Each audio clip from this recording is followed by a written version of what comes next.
Assalamualaikum warahmatullahi wabarakatuh.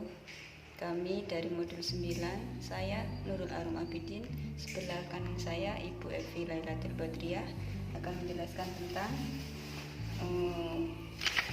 pelaporan asesmen di Taman Kanak-kanak. Untuk kegiatan belajar 1, penggunaan laporan naratif untuk melaporkan kemajuan anak di Taman Kanak-kanak akan dipaparkan oleh Ibu Evi. Monggo Bu. Assalamualaikum warahmatullahi wabarakatuh.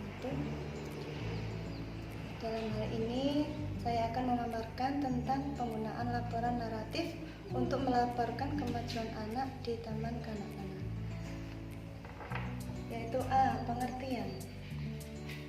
Pengertian di sini yaitu pengertian laporan asesmen dan evaluasi yang dilakukan oleh guru untuk mewujudkan pertanggungjawaban akademik seorang guru. Dari hasil evaluasi untuk fungsi dan pelaporan, yaitu A. Untuk perencanaan program pendidikan secara keseluruhan maupun kepentingan anak masing-masing. B. Menyampaikan kemajuan perkembangan dan belajar anak secara berkesinambungan dan sistematis. C. Orang tua dapat memperoleh penjelasan mengenai anaknya selama anak mengikuti pendidikan di Taman Kanak-kanak. D. Sebagai bahan masukan untuk pertimbangan dalam memperbaiki dan menyempurnakan program kegiatan pembelajaran dan kurikulum. E. Menentukan langkah-langkah kebijakan serta pengambilan keputusan terhadap anak guna membantu meningkatkan perkembangan anak selanjutnya secara optimal. Selanjutnya,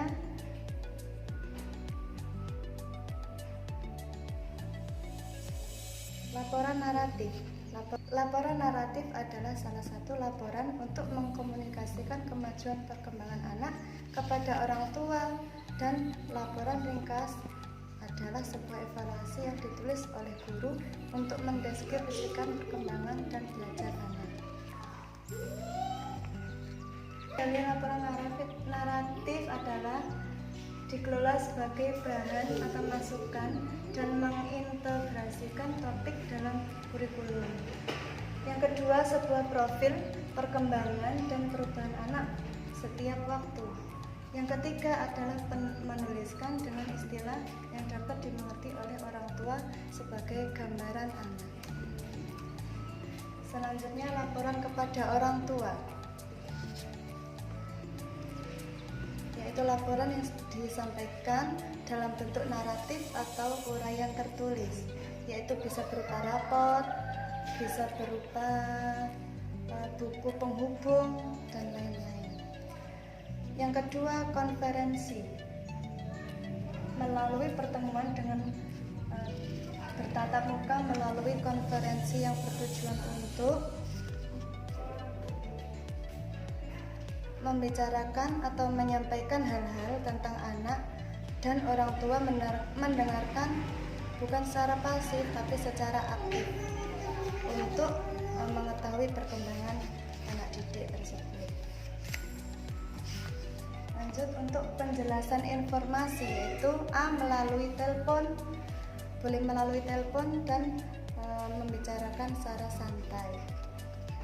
Lanjut, D. Penulisan laporan naratif, penjelasan contoh-contoh perilaku anak.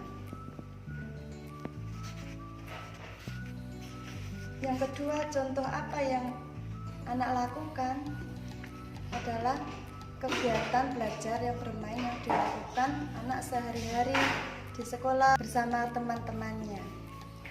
Yang ketiga, perhatian guru terhadap kemajuan anak, yaitu yang laporan juga hanya memasukkan kemajuan anak yang spesifik dan menjadi fokus perhatian guru.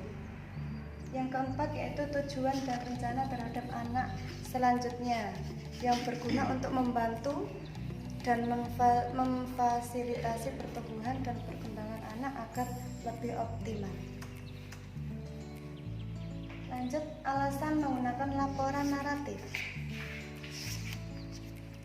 Di sini ada keuntungan dan kerugiannya. Keuntungannya, 1. Laporan naratif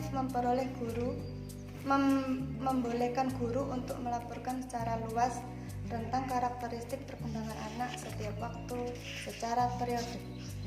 B. Laporan naratif dapat mengandungkan informasi dari berbagai sumber dan asesmen serta strategi cara merekam dan bervariasi ketika hasil evaluasi terhadap anak akan dilaporkan kepada orang tua. C. Aspek-aspek untuk laporan naratif yaitu guru dapat menjelaskan dalam penulisan kemampuan anak. D. Berbeda dari portofolio naratif itu, laporan meminta guru untuk berpikir dan menuangkan apa yang diinginkannya ke dalam laporan dan penulisannya sebelum pertemuan kepada orang tua. Jika pertemuan langsung tidak dapat dilakukan atau tidak mungkin dilakukan, laporan naratif berisi informasi penting yang dapat dengan mudah dimengerti oleh orang tua dan kemungkinan orang tua menginterpretasikan apa yang diharapkan guru melalui komunikasi. Selanjutnya kerugiannya, yaitu membutuhkan waktu yang cukup lama.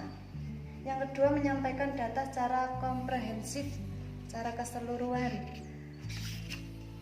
Yang ketiga, kombinasi antara laporan kesinambungan dengan portofolio serta evaluasi memerlukan tambahan waktu yang cukup banyak.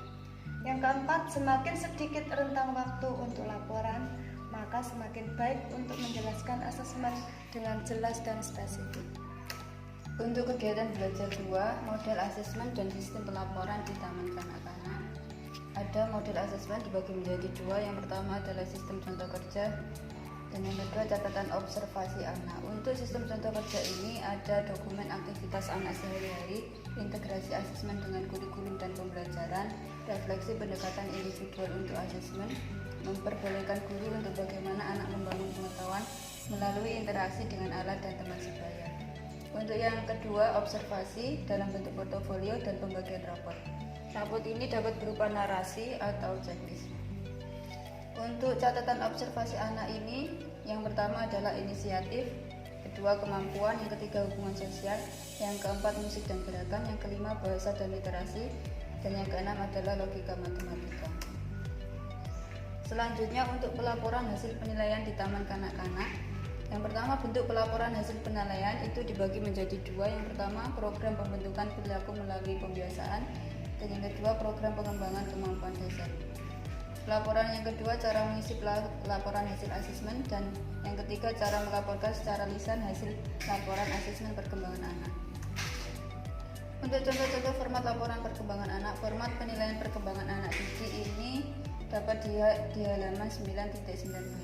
Untuk format pencatatan anekdot tabel 91 ini juga dilihat halaman 9.19. Untuk format rangkuman penilaian perkembangan anak didik lampiran 9.2 dapat dilihat di halaman 9.20. Untuk buku laporan perkembangan anak didik TK dapat dilihat di halaman 9.21. Untuk contoh-contoh pengisian format pelaporan, yang pertama pengisian format uraian program pengembangan pembentukan perilaku, contohnya tabel 9.2 dapat dilihat di halaman 9.20. Pengisian format uraian program pengembangan kemampuan dasar, contohnya tabel 9.2 dapat dilihat pada halaman 9.21. Dan yang terakhir adalah contoh pengisian catatan anekdot, contohnya tabel 9.4 dapat dilihat pada halaman 9.23. Demikian presentasi dari kami. Dari modul 9 saya Nurul Arum Abidin dan sebelah saya mengucapkan mohon maaf apabila ada salah kata dan terima kasih. Wassalamualaikum warahmatullahi wabarakatuh.